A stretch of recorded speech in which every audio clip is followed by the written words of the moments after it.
अस्सलाम वालेकुम once again. आज हम और एक टॉपिक डिस्कस करेंगे regarding the sexual reproduction in flowering plants, that is pollen pistil interaction. यानी जब फॉर्मेशन ऑफ पोलन ग्रेन होता है फिर कैसे डिपॉजिट होता है ऑन द पिस्टल, तो कौन कौन सी इंटरेक्शन होती है वो आज हम डिस्कस करेंगे यहाँ पे। अगर आप देखोगे ये जो पोलन पिस्टल इंटरेक्शन है ये डिफाइन होता है, यानी it can be defined age group of events, group of events that occurs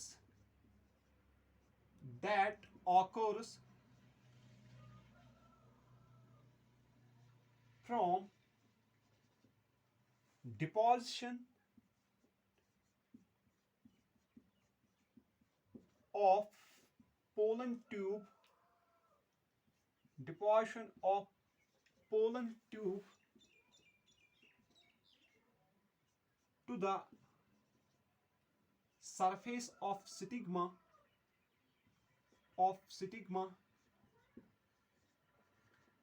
and then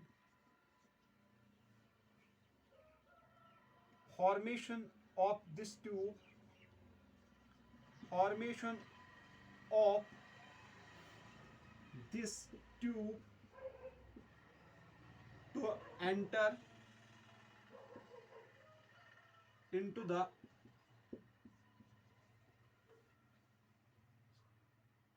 ovule through साइनर्जिड्स।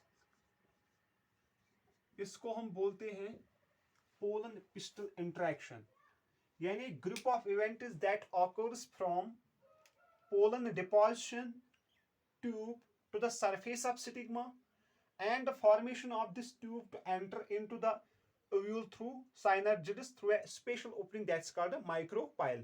ये आज हम यहाँ पे डिस्कस करेंगे इन डिटेल। इसको हम बोलते हैं पोलन पिस्टल इंटरेक्शन। मैं यहाँ पे डायग्राम में के लिए आपको दिखाऊंगा, आपको समझ आएगा।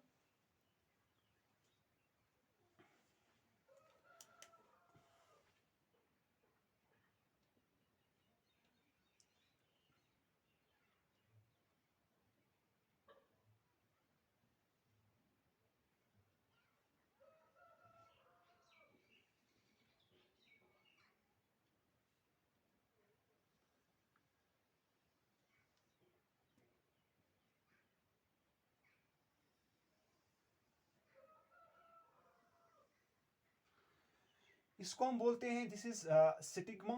ये स्टिग्मा है, stigma. This is style and this is ovary. क्या होती है ये पोलन पिस्टल इंटरेक्शन? बेसिकली यहां से जो एंथर होता है, बाइलोब्ड एंथर, इसमें जो माइक्रोस्पोरेंजियम होते हैं, बाइरोब्ड एंड टेट्रास्पोरेंजिएट होता है ये एंथर।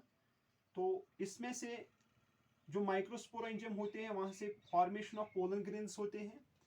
तो ये पोलन ग्रेन्स हैं। लेकिन आपको याद रखना है, मैंने पिछले लेक्चर में बोला, जो पोलन ग्रेन्स होते हैं इनके पास टू टाइप्स ऑफ सेल्स होते हैं। एक होते हैं वेजिटेटिव सेल और दूसरी होती है जनरेटिव सेल। क्योंकि पोलन ग्रेन रिप्रेजेंट करता है मेल गैमेटोफाइट। तो किसी एजेंट के साथ जो हमने पढ़ा है पॉलिनेटिंग एजेंट्स, ये पोलन ग्रेन्स डिपॉजिट होते हैं किस पे? स्टिग्मा पे। जो ही ये डिपॉजिट होते हैं स्टिग्मा पे, जो सरफेस ऑफ स्टिग्मा होती है या तो ये वेट हो सकती है या तो ये ड्राई हो सकती है। The attachment of the pollen grain on the surface of stigma, इसको हम बोलते हैं एडिशन। यानी the attachment of the pollen grain on the surface of stigma, इसको हम बोलते हैं पोलन एडिशन। यानी इस स्टिग्मा पे जब ये अटैच हो जाएंगे पोलन ग्रेन, इसको हम बोलते हैं पोलन एडिशन।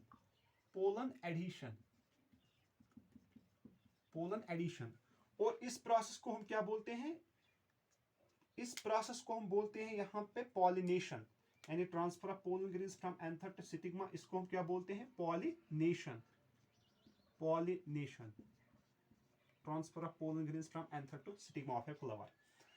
तो जो ही ये पोलन ग्रेन्स यहाँ पे डिपॉजिट होते हैं on the surface of stigma, इस प्रोसेस को हम बोलते हैं pollen adhesion. After that what happens, जो पोलन ग्रेन होता है, पोलन ग्रेन का स्ट्रक्चर मैंने बताया आपको, ये ऐसे होता है। जो इसका आउटर मोस्ट कवरिंग होता है, जिसको हम बोलते हैं यहाँ पे exine, that is made up of a most resistant polymer that's called sporopollenin. और इस पोलन ग्रेन के पास मैंने बताया था उस वक्त टू टाइप्स ऑफ सेल्स होते हैं। एक होती हैं जिसको हम बोलती हैं जनरेटिव सेल, और एक बिग सेल होती है जिसको हम बोलते हैं वेजिटेटिव सेल। और ये जो जनरेटिव सेल होती है ये स्मॉल होती है and it floats into the cytoplasm of vegetative cell. Vegetative cell बहुत बड़ी होती है, इसके पास एबंडेंट फूड मटेरियल अवेलेबल होता है। तो इसको जो आउटर कवरिंग होती है पोलन ग्रेन को, जिसको हम बोलते हैं एक्साइन, ये एक्साइन जो होता है it is made up of A special polymer, एक क्रॉस लिंक्ड पॉलीमर होता है जिसको हम बोलते हैं स्पोरोपोलिनिन। तो ये स्पोरोपोलिनिन जो होता है, sporopollenin is absent at a place that is called germ pore। germ pore यानी स्पोरोपोलिनिन एब्सेंट होता है एक स्पेस पे जिसको हम बोलते हैं germ pore, that's called germ pore। For example this is the reason, इसको हम बोलेंगे germ pore। germ pore, यहां पे स्पोरोपोलिन एब्सेंट होता है इस पोलन ग्रेन का। तो जो ही ये पोलन ग्रेन आए फ्रॉम एंथर टू स्टिग्मा, इस अटैचमेंट को हम बोलते हैं adhesion of pollen grain. After that what will happen, इस स्टिग्मा के पास होती है एक वेटिंग प्रॉपर्टी, ये वेट होता है and it will hydrate this pollen grain. यानी इसके बाद क्या हो जाएगा? Hydration of pollen grain, that's called pollen hydration. यानी यहां पे वाटर एब्जॉर्ब करेगा pollen grain on the surface of stigma, क्योंकि स्टिग्मा इस पोलन ग्रेन को एक वाटर सप्लाई करेगा, वाटर, और ये सम न्यूट्रेंट्स भी सप्लाई करता है, सम न्यूट्रेंट्स लाइक कैल्शियम सप्लाई करता है किसको? पोलन ग्रेन को। यानी दूसरे स्टेप में क्या हो जाएगी, यानी इस पोलन ग्रेन की यहां पे हो जाएगी हाइड्रेशन, जिसको हम बोलते हैं पोलन हाइड्रेशन। पोलन हाइड्रेशन,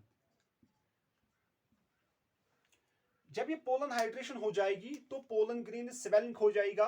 तो इसके नतीजे में जब ये पोलन ग्रेन्स हाइड्रेट हो जाएंगे तो यहां से यहां पे स्टार्ट होना लगेगा पोलन जर्मिनेशन। अब ये पोलन ग्रेन जर्मिनेशन स्टार्ट करेगा।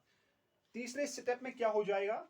Pollen germination. Pollen germination, germination. लेकिन अगर हम देखेंगे जो ये पोलन जर्मिनेशन हो जाएगा, जो ये वेजिटेटिव सेल है, ये वेजिटेटिव सेल एक ट्यूब लाइक स्ट्रक्चर फॉर्म करेगा जिसको हम बोलते हैं पोलन ट्यूब। ये ऐसे एक स्ट्रक्चर प्रोड्यूस करेगा, इसको हम बोलते हैं पोलन ट्यूब। पोलन ट्यूब, जो पोलन ट्यूब होगा, इस पोलन ट्यूब का जो यहां पे टर्मिनल एंड होगा, जो टर्मिनल एंड होगा पोलन ग्रेन का यहां पे, इसको हम बोलते हैं कैप ब्लॉक। यानी ये जो ये वाला रीजन है इसको हम बोलते हैं cap block. Cap block, cap block. यानी इसके बाद क्या हो जाएगा? Germination of the pollen tube, यानी पोलन जर्मिनेशन हो जाएगा जिसमें जो वेजिटेटिव सेल है इससे फॉर्म होगा पोलन ट्यूब। लेकिन ये जो पोलन पिस्टल इंट्रैक्शन है ये एक डायनामिक प्रोसेस है, यानी डायनामिक प्रोसेस। डायनामिक प्रोसेस, इसका मतलब क्या होता है? यानी ये स्टिग्मा ही एक्सेप्ट करेगा या रिजेक्ट करेगा। एक्सेप्टेंस और rejection of the pollen grains ये किसके लिहाज में होता है? ये किसके पास प्रॉपर्टी होती है? स्टिग्मा के पास प्रॉपर्टी होती है दैट ही कैन एक्सेप्ट और he can reject the pollen grain. अगर ये कंफर्टेबल है in order to form the pollen tube, या सेम स्पीशीज का है, सेम कैरेक्टर्स है इसके पास, तो ये पोलन जो यहाँ पे ये स्टिग्मा है ये इसको एक्सेप्ट करता है। यानी अगर ये कंफर्टेबल है फॉर पोलन पिस्टल इंटरेक्शन, तब ये स्टिग्मा इस पोलन ग्रीन को एक्सेप्ट करेगा, otherwise it will not accept it, क्योंकि इसके पास स्पेशल टाइप्स ऑफ रिसेप्टर्स यहाँ पे होते हैं ऑन द सरफेस पे। उनको हम बोलते हैं यहाँ पे सीरीन थीरोनिन काइनेस रिसेप्टर।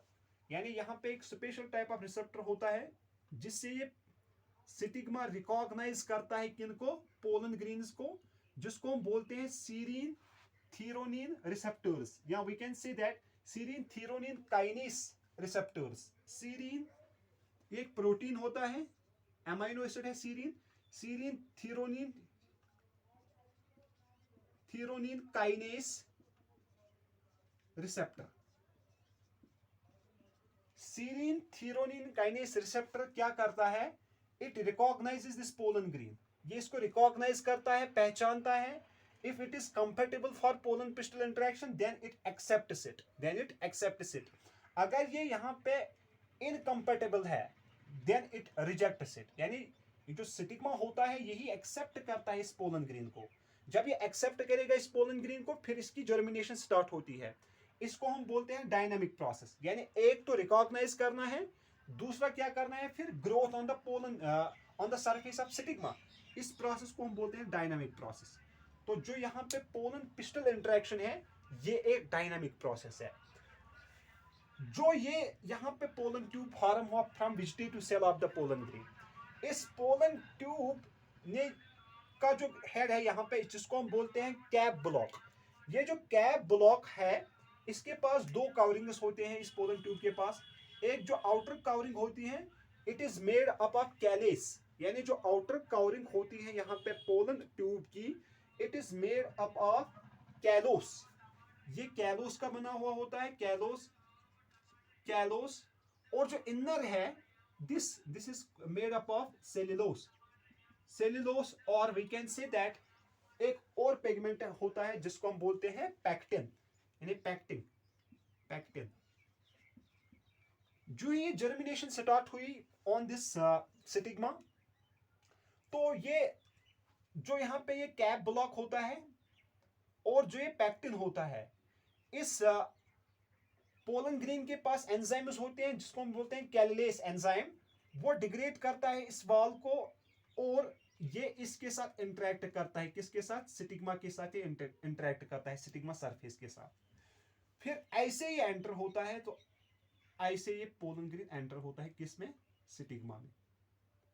यानी इसके बाद क्या होती है, germination of pollen tube, and it enters, first of all it enters to the surface of the stigma, then this pollen tube enters through the sterile portion of this pistil, क्योंकि ये पिस्टलेट flower है, pistol. यानी यहाँ पे पहले इस surface को degrade करेगा, फिर ये पोलन ट्यूब एंटर होगा कहाँ पे, थ्रू स्टाइल रीजन।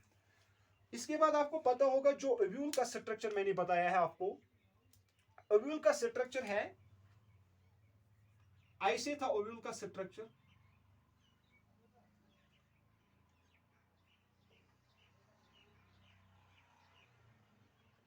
इसमें 3 सेल्स होते थे चलाजा एंड में, जिनको हम बोलते थे antipodal cells. These are antipodal cells on the chalaza end, antipodal cells. और एक यहां पे होती थी सेंट्रल में 2 न्यूक्लियर सेल्स, जिसको हम सेंट्रल सेल बोलते हैं, बाइपोलर न्यूक्लियर होता था। और 2 साइनरजिड्स होते थे ऑन द माइक्रोपाइलर एंड, 2 साइनरजिड्स। लेकिन इन साइनरजिड्स के पास एक स्पेशल apparatus होता था जिसको हम बोलते थे filiform apparatus। These are साइनरजिड्स,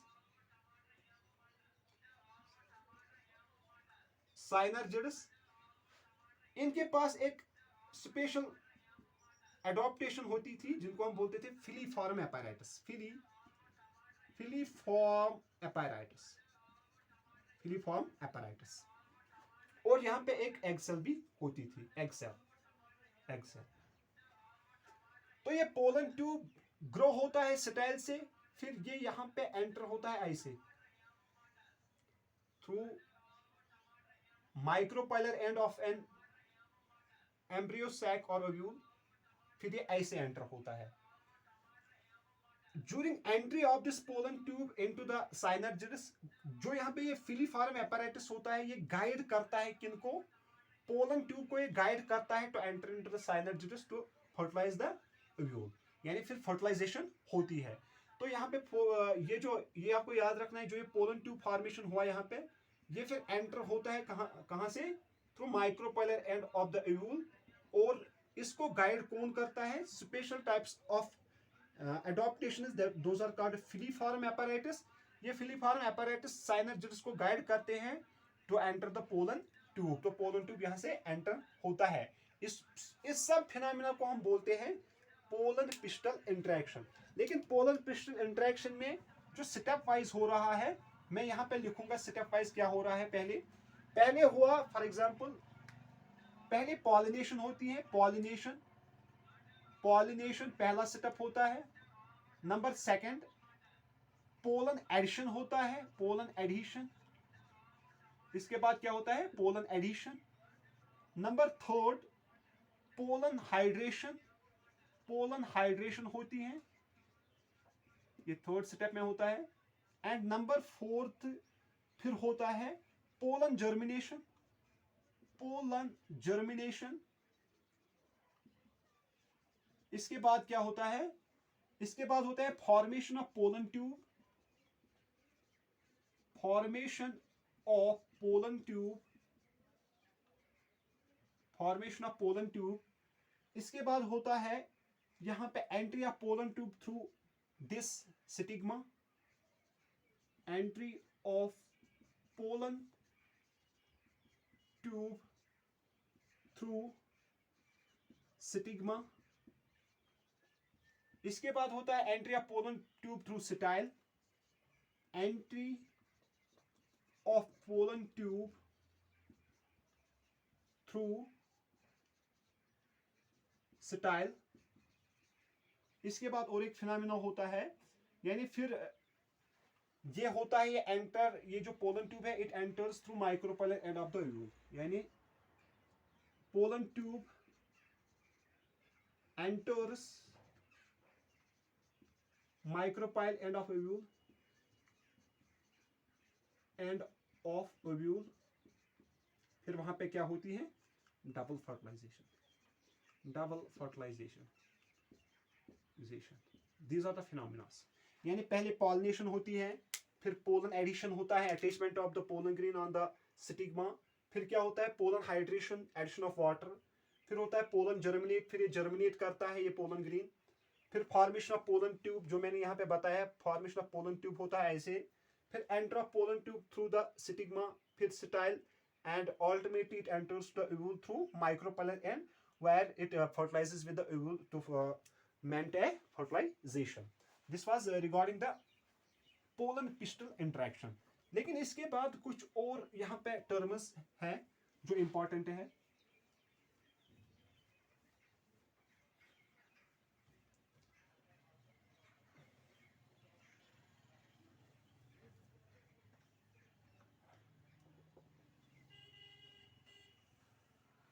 that is artificial hybridization. यानी आर्टिफिशियल हाइब्रिडाइजेशन का मतलब क्या होता है, ये भी एनसीईआरटी ने यहाँ पे मेंशन किया है, मैं डिटेल में बताऊंगा। Artificial hybridization, artificial hybridisation,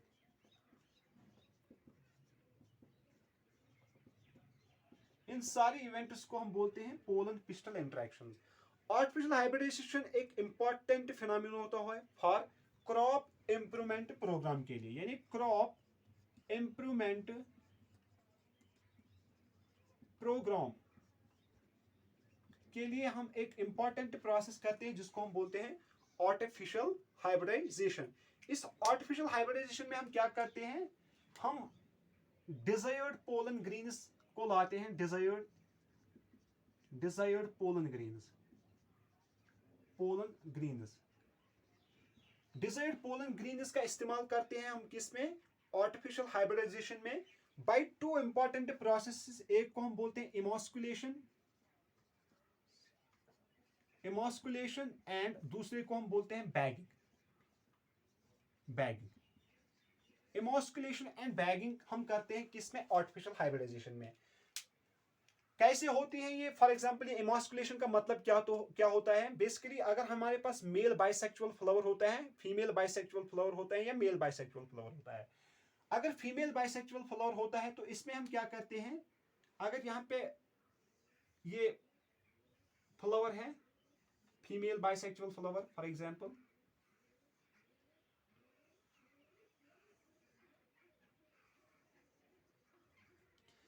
female bisexual flower में हम करते हैं रिमूव ऑफ एंथर्स बिफोर डिhiscence, यानी इसमें से हम एंथर्स को रिमूव करते हैं, एंथर्स को हम रिमूव करते हैं,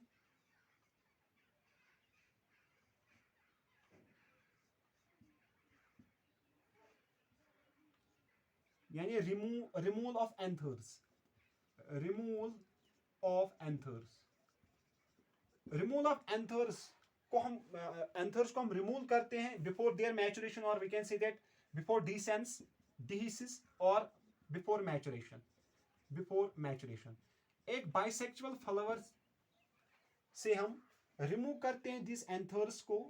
आफ्टर दैट फिर हम क्या करते हैं, फिर हम इसको एक फिनोमेना करते हैं that's called bagging. Bagging, bagging में हम क्या करते हैं, जो ही हमने ये एंथर्स को रिमूव किया है एक फ्लावर से बिफोर देयर डिसेंस, फिर हम बैगिंग करते हैं। बैगिंग में हम एक पेपर लाते हैं जिसको हम बोलते हैं बटर पेपर। बटर पेपर, ये बटर पेपर के पास एक प्रॉपर्टी होती है जिसको हम बोलते हैं यानी वेटिंग, ये वाटर रिपेलिंग प्रॉपर्टी होती है इसके पास, water repelling, water repelling property, water repelling property. इसमें क्या करते हैं हम, जब हमने रिमूव किया एंथर्स को, फिर हम बटर पेपर लाते हैं। इस बटर पेपर को हम कवर करते हैं, किसको, एंथर को, क्लोज करते हैं इस एंथर को। जो ही हमने एंथर को क्लोज किया है यानी रिमूव किया है, इस फ्लावर को हम बटर पेपर से क्लोज करते हैं जिसको हम बोलते हैं बैगिंग। क्या बोलते हैं, बैगिंग। जो ही बैगिंग हो रही है, फिर हम डिजायर्ड पोलन ग्रेन्स को लाते हैं और डिपॉजिट करते हैं किस पे, स्टिग्मा पे। फिर इस फ्लावर को रिबैग्ड करते हैं हम, यानी पहले बैगिंग करते हैं, क्लोज करते हैं, जिसमें हम किसका इस्तेमाल करते हैं, बटर पेपर का। क्योंकि बटर पेपर ही क्यों हम इस्तेमाल करते हैं, क्योंकि इसके पास वाटर रिपेलिंग प्रॉपर्टी होती है। क्योंकि बैगिंग के दौरान कभी कभार इंसेक्ट्स और कभी कभार बर्ड्स और we can say that wind इस बैग को ओपन करता है, इसलिए बैगिंग एक इंपॉर्टेंट फिनोमेना होता है। बैगिंग टाइटली करते हैं हम, इस फ्लावर को क्लोज करते हैं हम, फिर हम किसी अनदर फ्लावर से यहाँ पे pollen grains, desired pollen grains को लाते हैं और डिपॉजिट करते हैं किस पे, स्टिग्मा पे। क्या करते हैं, स्टिग्मा पे। यानी पहले फिर इस फ्लावर को रिबैग किया जाता है, रिबैगड, यानी इसको ओपन किया जाता है, फिर इस पे डस्ट किए जाते हैं क्या, डिजायर्ड पोलन ग्रेन्स। वो डिजायर्ड पोलन ग्रेन्स फिर क्या करते हैं, फर्टिलाइजेशन करते हैं, तो हमें एक अच्छा सा हाइब्रिड सीड मिलता है उससे। तो दिस इज कॉल्ड, जिसको हम बोलते हैं आर्टिफिशियल हाइब्रिडाइजेशन। यानी आर्टिफिशियल हाइब्रिडाइजेशन में हम दो चीजें करते हैं, एक करते हैं इमास्कुलेशन। इमास्कुलेशन का मतलब होता है remove of anthers before their maturation और डिसेंस। इसके बाद क्या करते हैं, इसके बाद इस फ्लावर को हम करते हैं बैगिंग। बैगिंग हम एक स्पेशल पेपर से करते हैं जिसको हम बोलते हैं बटर पेपर। तो बटर पेपर में क्या होता है, इसको हम क्लोज करते हैं। जो ही इस फ्लावर को हमने क्लोज किया है, फिर हम क्या लाते हैं, desired pollen grains. Desired pollen grains फिर डिपॉजिट करते हैं किस पे, stigma of this flower and allow to grow. फिर इस फ्लावर को हम एलो टू ग्रो करते हैं in order to fertilize the ovule to form the new hybrid seeds. जो ये पोलन जर्मिनेशन है, इस पोलन जर्मिनेशन को एनसीईआरटी ने यहाँ पे लिखा है। पोलन जर्मिनेशन को हम एग्जामाइन करते हैं अगर हमें देखना है पोलन ट्यूब फॉर्मेशन। अगर हम कहीं प्लांट्स लेंगे, फॉर एग्जाम्पल पी और चिक प्लांट, पी या चिक पी, जिसको हम चन्ना बोलते हैं, पी और चिक पी।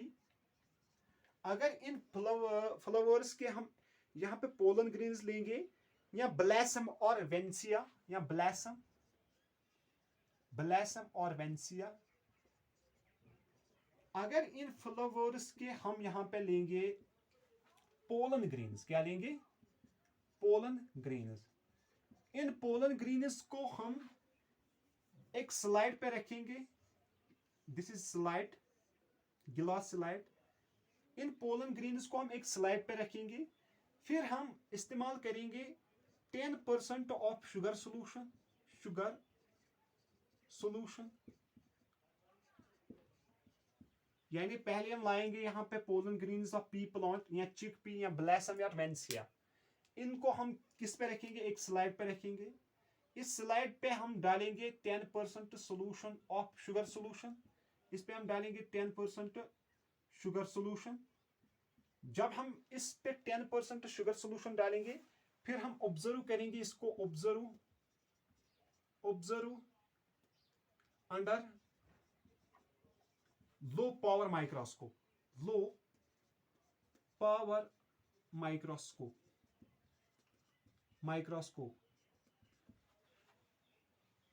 जो ही हम ऑब्जर्व करेंगे इसको low power microscope, after 15 to 30 minutes, 15 to 30 minutes के बाद 30 मिनट्स के बाद हम इसको ऑब्जर्व करेंगे।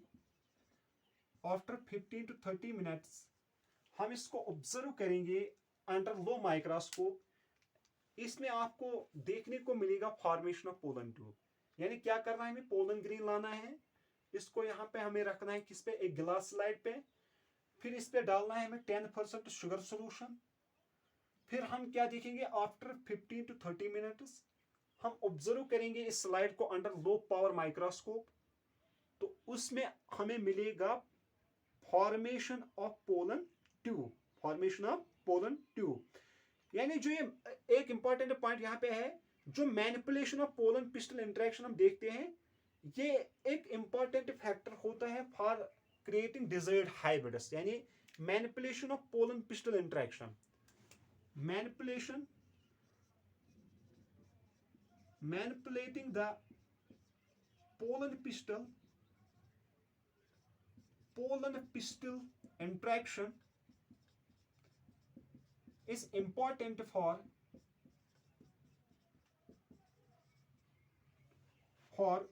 producing desired hybrids। यानी अगर हम मैनिपुलेट करेंगे, जो मैंने बताया एक रिकॉग्नाइजेशन सीक्वेंस होती है ऑन द स्टिग्मा पे, तो अब ये जरूरी नहीं है हम किसी दूसरे पोलन ग्रीन को जो नॉन रिकॉग्नाइजिंग भी होगा उसको हम यहाँ पे डिपॉजिट करेंगे pollen surface of the stigma पे। तो उसकी वजह से क्या हो जाएगा, manipulating of the pollen pistil interaction, it will produce desired hybrids. क्योंकि इस जो मैंने आर्टिफिशियल हाइब्रिडाइजेशन बोली है, इसके कुछ एडवांटेजेस होते हैं। 3 main advantages of artificial hybridization जो होती है, 3 मेन एडवांटेजेस, वो मैं यहाँ पे लिखूंगा, वो इंपॉर्टेंट है। पहली एडवांटेज होती है दे increase yield,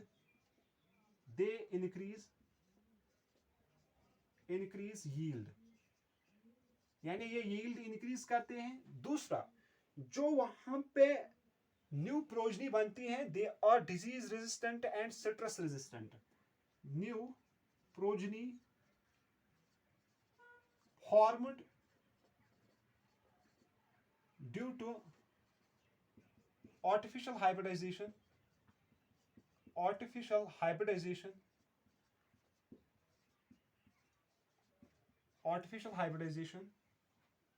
or disease oblique citrus resistant। ये डिजीज और सिट्रस रेजिस्टेंट होते हैं। And number third, elimination of the bad characters from 2 parents. यानी अगर एक पोलन ग्रीन दूसरे स्टिग्मा पे हम डालते हैं, तो इससे ये पता चलता है कि जो एक प्लांट है, अगर इसके पास गुड कैरेक्टर्स हैं या कोई बैड कैरेक्टर है, जिस प्लांट पे हम डालते हैं उसके पास भी कोई गुड कैरेक्टर या बैड कैरेक्टर होगा। उसको यहाँ पे जब हम आर्टिफिशियली हाइब्रिडाइज करते हैं, तो वहां से क्या होता है, elimination of the bad characters. यानी elimination of bad characters from both parents and यहां पे क्या होता है, फॉर्मेशन ऑफ न्यू कैरेक्टर। जो न्यू प्रोजनी होती है इनमें अलग अलग कैरेक्टर्स होते हैं। And formation of new characters, formation of new characters. ये तीनों यानी दे इंक्रीज यील्ड, ये तीनों होते हैं क्या? They increase yield new progeny formed due to artificial hybridization और disease and citrus resistant, elimination of bad characters from both the parents and formation of the new characters. लेकिन इमास्कुलेशन अगर को हम देखेंगे, in female parent produces unisexual flowers, then there is no need for emasculation। यानी अगर female plant produce करता है, produces unisexual flowers, अगर यूनिसेक्चुअल फ्लावर्स है तो then there is no need of, then there is no need of emasculation. फिर emasculation की जरूरत नहीं है। अगर हमारे पास क्या है? Unisexual flower, then there is no need of emasculation. Emasculation का मतलब होता है, एमास्कुलेशन हम क्यों करते हैं? In order to protect the unwanted pollen grains to come in contact with the stigma of a flower. हम चाहते हैं जो अनवांटेड अनरिकॉग्नाइज्ड है, क्योंकि पोलन पिस्टल इंटरेक्शन एक डायनामिक प्रोसेस होता है, इसमें रिकॉग्नाइजेशन होता है, जो ये स्टिग्मा होता है ये रिकॉग्नाइज करता है किनको, पोलन ग्रेन्स को, आर दे कंफर्टेबल और दे इनकंफर्टेबल फॉर मी, ये रिकॉग्नाइज करता है। तो जो यहाँ पे फीमेल प्लांट होगा, अगर इन्होंने खाली यूनिसेक्चुअल फ्लावर्स प्रोड्यूस किए हैं तो then there is no need of emasculation. Emasculation में हम क्या करते हैं? हम रिमूव करते हैं यहाँ पे एंथर्स को बिफोर देयर मैचुरेशन। फिर इस फ्लावर को हम क्या करते हैं? बैग करते हैं by special paper that's called butter paper. इस बटर पेपर को हम इससे हम क्लोज करते हैं इस फ्लावर को, in order to prevent the unwanted, यहाँ पे मैं लिखूंगा अनवांटेड पोलन ग्रेन्स, या unwanted pollen grains to come in contact with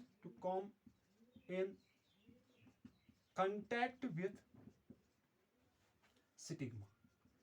यानी बैगिंग का मतलब होता है to prevent unwanted pollen grains come in contact with stigma. हम स्टिग्मा को बैग करते हैं, फ्लावर को बैग करते हैं इसलिए ताकि जो अनवांटेड पोलन ग्रेन्स है, या in other words we can say that in order to prevent the contamination. यानी कंटेमिनेशन का मतलब होता है गंदा हो जाना, यानी इन ऑर्डर टू कंटेमिनेशन, यानी जो बैगिंग का पर्पस होता है, इसका यही पर्पस होता है, in order to prevent the contamination of unwanted pollen grains to fall on the stigma, यानी to prevent the contamination of unwanted pollen grains. ये भी हम लिख सकेंगे यहाँ पे।